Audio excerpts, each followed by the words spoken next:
আসসালামু আলাইকুম। গাড়িটা টয়োটা করোলা। তো গাড়িটার প্রবলেম হলো গাড়িটা প্রচুর পরিমাণ ভার ভাগে, জ্যামে থাকলে গাড়িটা নকিং করে অফ হয়ে যায় এবং তেলে পিক আপ উঠতে চায় না। তো আমরা গাড়িটা রোড টেস্ট দিলাম, দেওয়ার পরে দেখলাম যে গাড়ির যে বিভিন্ন সেন্সরগুলি আছে, সেন্সরগুলি জাস্ট ময়লা হয়ে আছে, কাজ প্রপারলি ঠিক মতো করতে পারছে না।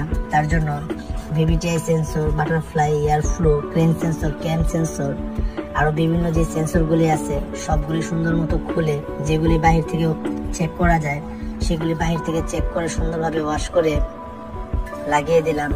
লাগিয়ে দেওয়ার পরে আবার আমরা রোড টেস্ট দিলাম।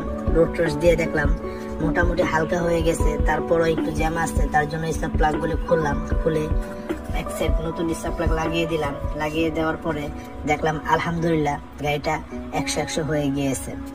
তো আপনাদের যাদের এই গাড়ির এই ধরনের কোনো সমস্যা থাকে তাহলে আমাদের কাছে নিয়ে আসতে পারেন।